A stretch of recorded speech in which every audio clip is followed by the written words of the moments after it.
সব থেকে এগিয়ে থাকবে এই জায়গাটিতে। ফ্লিকার একদম লো এইচপি নিয়ে এগিয়ে যাবেন, মুশফিককে ডাউন করবেন ওই জায়গাটিতে। এবার কিন্তু এম করেছেন সাইকো 72 এর দিকে। আলভি রয়েছে, ডাউন করবেন এই জায়গাটিতে। হিলের কোনো সুযোগ দেওয়া হবে কি? দাঁড়িয়ে দিয়েছেন 150 another knock from Flicker.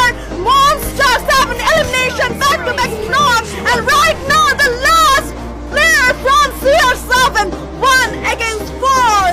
I guess আমরা চ্যাম্পিয়নের খুবই কাছাকাছি খুঁজে পেতে পারি। এবার চ্যাম্পিয়ন দেশের গর্ব কুট্টুস লক হয়ে গিয়েছে। লাস্ট জোনের ব্যাটল করবে, লাস্ট মিনিট ফাইট করবে blade.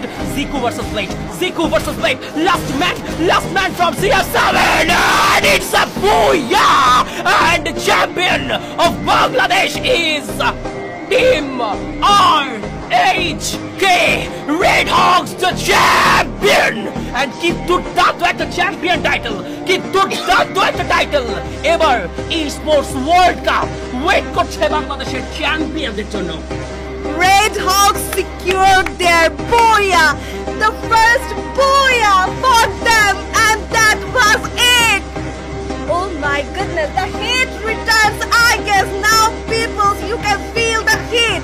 Red Hawks will believe in domination, and total dominating booyah conquered by none other than Red Hawks official, the team যারা এই মুহূর্তে রিপ্রেজেন্ট করবে বাংলাদেশকে ই-স্পোর্টস ওয়ার্ল্ড কাপ 2025 এর স্টেজে। Oh my goodness. And audience, এবার আপনাদেরকে আরো একবার জানান দিতে চাই, আপনাদেরকে আরো একবার বলতে চাই, এতক্ষণ দেখছিলেন টিম রেড হকস এর খেলা, আজকের পর থেকে দেখবেন টিম বাংলাদেশের খেলা। আজকের পর থেকে দেখবেন টিম বাংলাদেশের খেলা। লাল সবুজের পতাকা হাতে team red hawks esports world cup মাতাতে যাচ্ছে। দেশের একটি দল, দেশের গর্ব। আজকে খেলা 12টি দল, সবাই দেশের গর্ব। তবে এই দেশের গর্বদের মধ্য থেকে একটি দল প্রতিনিধিত্ব করবে বাংলাদেশের হয়ে ই-স্পোর্টস ওয়ার্ল্ড কাপে।